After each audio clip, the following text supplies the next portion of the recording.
this is what the rock is going to look like when it's all done. What you can do is you can paint this, you can personalize it, you can make it polka dotted, you can make it camouflage, you could put designs on it, you could design your name. There's lots of different things that you could do with this. So that's what it looks like. Nice and solid. Okay, it's got a lot of nice layers, and we're using all recycled materials. You're gonna need a couple of materials. So the first thing you're gonna need is tape. So what you do is you take the tape off, pinch it on the same side, tear it, and that's probably about as much tape as you'll need. Tape is very expensive, so be gentle with it. I'll just take off 2 pieces just in case, and I put that off to the side. The second thing you're gonna need is newspaper. So take the newspaper, hold it in the center, and just crumple it up.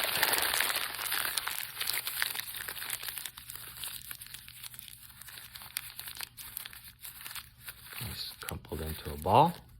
Then take take another newspaper, open it up. What I like to do is tear it down the center.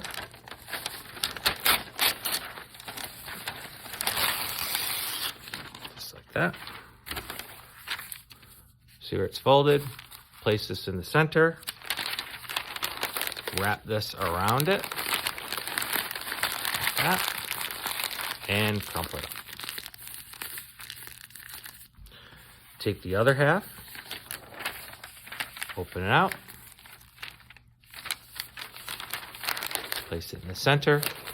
Crumple it up. And crumple it around. Now, if you want to go a 4th or 5th newspaper, that's fine. But for this, 3 will probably get you started. Holding it closed, take our tape, place it over it where it will hold it, and you've got it held. And see, I didn't need my other piece of tape, so you can give that to one of your friends. Okay, put that out of the way. Now, once we've got the shape made, the next thing is a little more prep work. So the first thing we're gonna do is we're gonna take our newspaper, keeping it folded this time, pinch it at the top, and just tear it into strips. If you wanna get the same size, you just double them up, tear it. Again, this does not have to be perfect, but I found that strips or squares work a lot easier than large pieces of paper.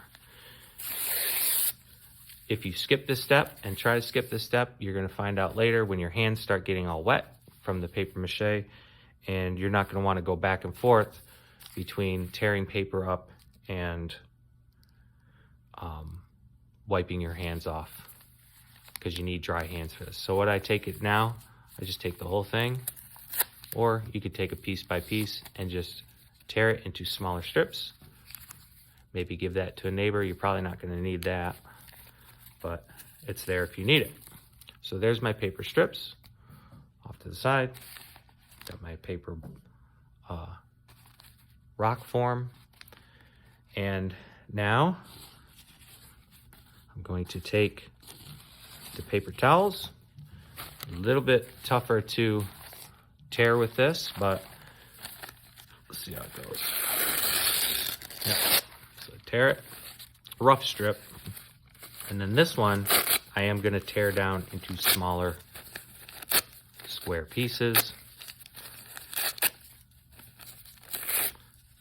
like maybe about that size.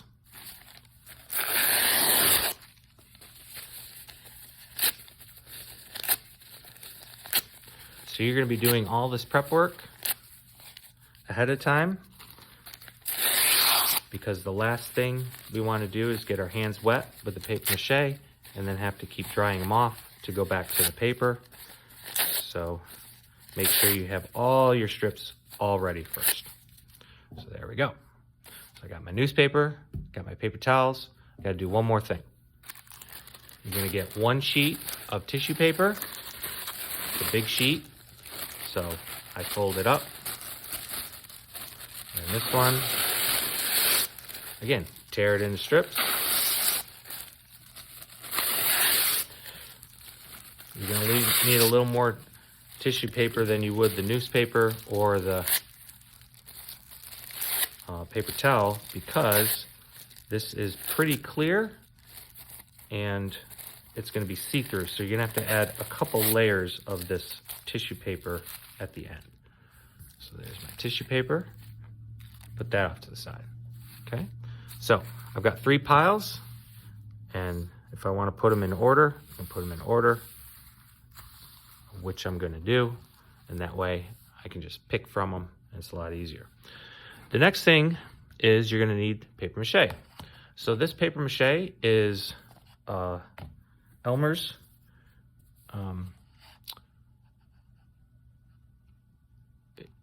that's mixed with water, and they actually took this off the market, but there's other substitutes that you can make. You can mix it with glue, you can mix it with glue and water, and there's a lot of recipes that you can get. So it's a little sticky. It's not going to hurt you. If you get it on your clothes, it washes right off. And then when we're done at the end, we just use some towels to dry up, and we're all good to go. So what you do is you take your ball. Do not dip it in there, please. Just take a little bit on your fingers. Wipe it all around. Use both hands. As you can see, it gets pretty wet. And it'll start to get darker. It will soak into the newspaper, so you're going to want to get that in there. Okay. Now, once it's wet, keep that there. Take your dry strip, lay it over the top. And this is the key part, is you have to rub the paper mache on top of each strip. So you want to do one strip at a time. That's why you want your piles there. Overlap them a little bit. Get a little more paper mache as needed. Again, you don't need to dip it in. If you find that you're starting to get it all over the table, don't panic. Just maybe cut down on how much liquid paper mache you're using. You can crisscross them. That holds it pretty well. And just pay close attention to where you're covering and how much you're covering, and try to get as many spots as you can. If you do miss some spots, we can get it in the next step. Get off. Oh, see, it's sticky. You can do it in the next step with the paper towels, which is a little easier to see on the gray newspaper. So this is coming along pretty nice.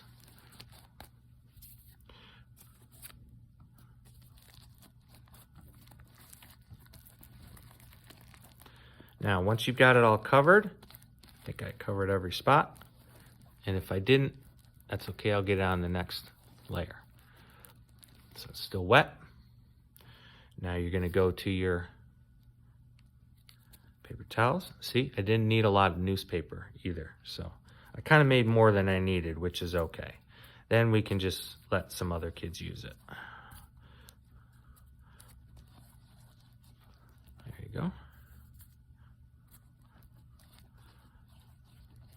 And see how it covers it up. You might have to do 2 layers of this if you can still see the print underneath. You have to kind of look closely, but there is some print underneath. Just make sure that you double cover that. Once you get the hang of this, it goes pretty quickly, and you can see my little rock stone is coming together nicely. The paper towels form nicely to it.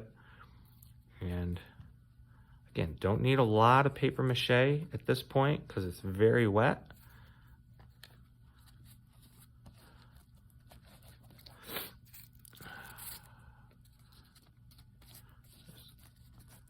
Just be patient with it.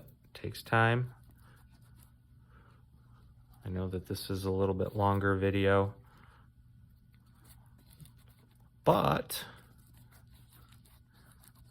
it's good if you need to go back, if you missed a step or you're not sure of what each step was.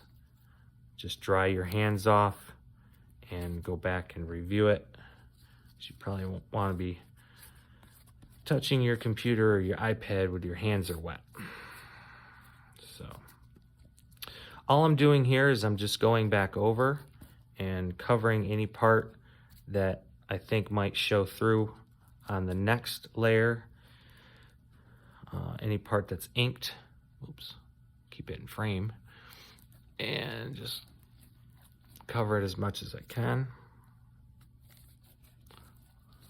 Just keep adding it. If you find that your piece is light like that color, then you don't have any paper mache on it. So you gotta make sure, because it's gonna get dark. All right, so now I've got my ball. Move this over a little bit. Last step is to take my tissue paper, and this is really sticks to your hands. And again, just following the same steps. As you layer it, you'll see there's a lighter area and a darker area. And that means that it's getting to be opaque, which means not see-through. And that's what we want. So at this point, I'm gonna try to go a little quicker. Tissue paper takes the paper mache pretty nicely and soaks right in right away, so it feels very sticky. And this is kind of the most frustrating part, I guess, but the results are really nice. There we go, now I'm getting it. Sometimes I'm just take my hand and just tap my pile, and that my hands are so sticky it just picks it right up right away. You don't really want the pieces to fold over as much, so that's why we're using some smaller pieces. This one's a little bigger. This might fold over a little bit, but as you can see, it's starting to really cover it now. There we go. So again, you can see I'm using a lot more of the tissue paper.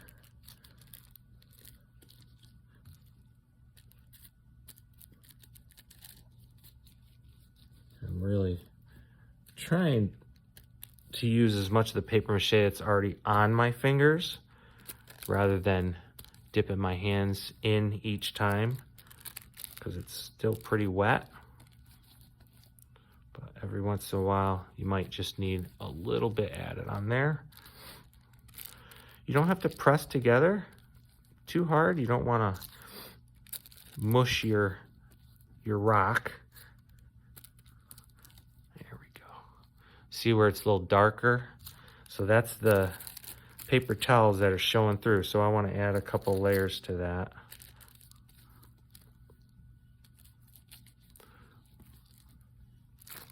If you have a little bit of shadow, it's kind of neat, but try to cover it up as much as you can. Sticky.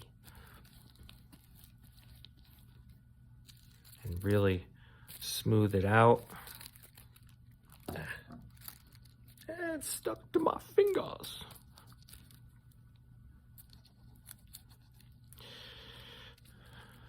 And again, not dipping it in the container. The rock, I mean, we're not dipping the rock in the container because that gets really messy. Oops.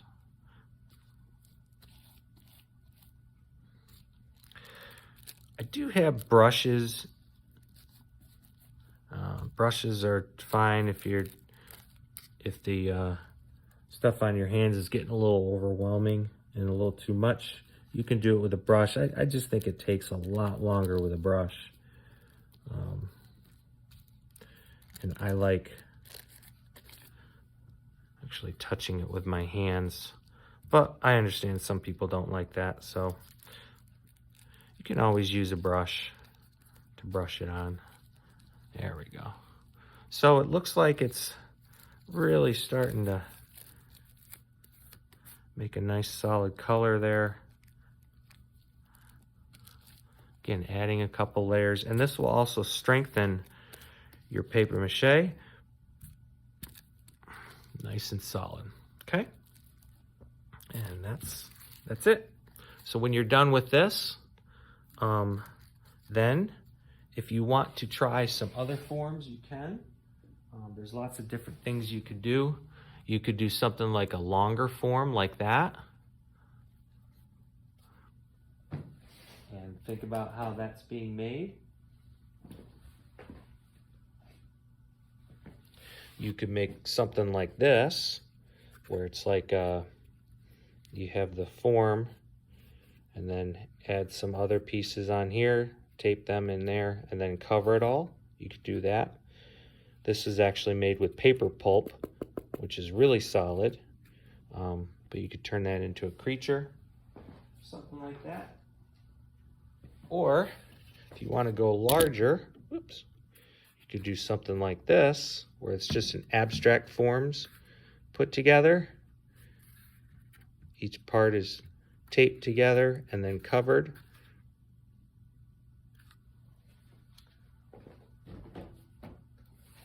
So lots of different things that you can do. And once this rock is made, we'll let this dry. And while it's drying, it'll probably be ready in 24 hours. But as it's drying, you can create something else. So again, you'd have to set up your materials and make your form, tape it, cover it with all the different papers, and you'd have your sculpture. So this will get ready to paint, and when it's dry, we'll paint it and personalize it. All right, so let's get started.